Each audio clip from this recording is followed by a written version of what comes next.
जब दुनिया के सामने चाइनीज एयरफोर्स की वो तस्वीरें आईं, तो सिर्फ एशिया नहीं, पूरी दुनिया कुछ सेकंड्स के लिए खामोश हो गई।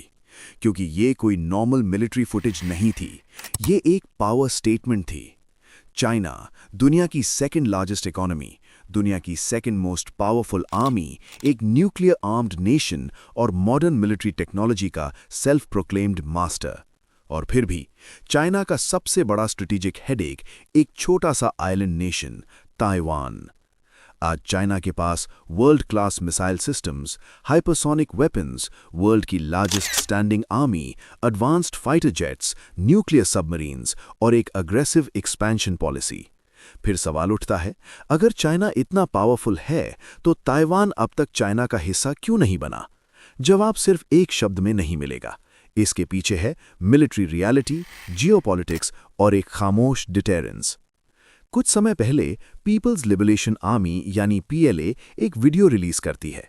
इस वीडियो में दिखाया जाता है ताइवान के आसपास massive naval drills, fighter jets scrambling, missile launch simulations, amphibious assault rehearsals.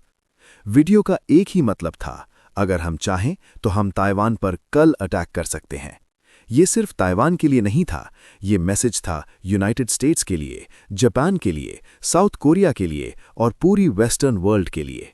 दुनिया ये मानकर चल रही थी कि ताइवान शायद डिफेंसिव मोड में रहेगा, लेकिन जो हुआ उसने पूरे नैरेटिव को ही उल्टा कर दिया।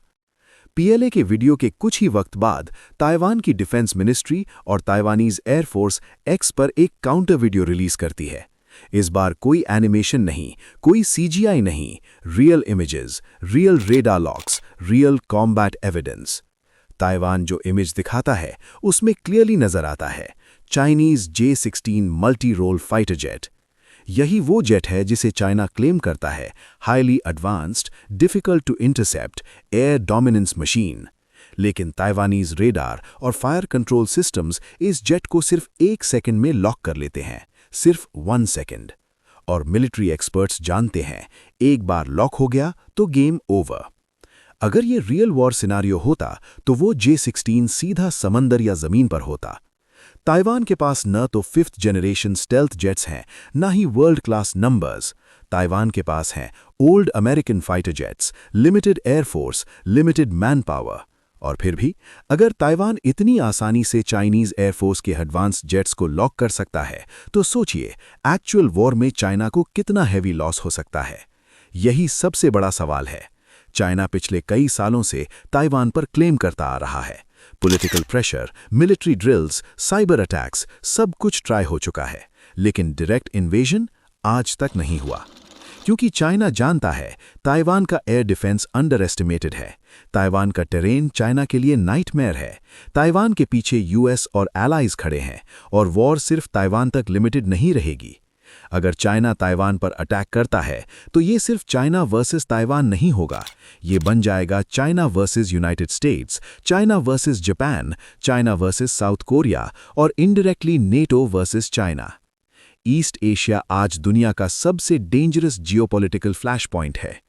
यहाँ एक और डेंजरस एंगल आता है। अगर चाइना ताइवान को इन्वेड करता है तो जापान ईस्ट एशिया का पहला देश हो सकता है जो ओपनली न्यूक्लियर वेपन्स बनाने का डिसीजन लेगा। एक्सपर्ट्स के मुताबिक जापान 2028 तक न्यूक्लियर वेपन डेवलप कर सकता है, क्योंकि अगर चाइना एक्सपेंशन करता है तो नेक्स्ट लॉजिकल टारगेट जापान ही होगा। जापान के पास टेक्नोलॉजी है, बस पॉलिटिकल डिसीजन की देर है। और इन सब के बीच एक देश है जो ओपनली नहीं बोलता लेकिन हर मूव को कंट्रोल करता है, United states of America. Taiwan, Japan, south Korea, ये सब यूएस सिक्योरिटी अम्ब्रेला के अंदर आते हैं। इसीलिए चाइना का हर एक डिसीजन सिर्फ ताइवान को देखकर नहीं होता, बल्कि वॉशिंगटन को देखकर होता है। ताइवान का वो वीडियो सिर्फ एक काउंटर रिप्लाई नहीं था, वो एक मैसेज था। हम कमज़ोर नहीं हैं, हम रेडी हैं, और अगर तुम आए तो नुकसान भारी पड़ेगी। इसी वजह से चाइना सिर्फ ड्रिल्स करता है, सिर्फ वार्निंग्स देता है, लेकिन फाइनल स्टेप लेने से पहले सोचता है। आज दुनिया एक ऐसे मोड़ पर खड़ी है जहां एक गलत डिसीजन ग्लोबल वॉर को जन्म दे सकता है। ताइवान छोटा है लेकिन कमज़ोर नहीं, चाइना पावरफुल है लेकिन रिस्क से भरा हुआ, और ईस्ट एशिया आज दुनिया का फ्यूचर डिसाइड कर रहा है। अगर आप आगे भी ऐसी ही deep geopolitical analysis, real military reality और पावर पॉलिटिक्स के हिडन ट्रूथ्स देखना चाहते हो, चैनल को सब्सक्राइब करें, वीडियो को लाइक करें, क्योंकि जियोपॉलिटिक्स सिर्फ न्यूज़ नहीं होती, ये दुनिया का डायरेक्शन डिसाइड करती है।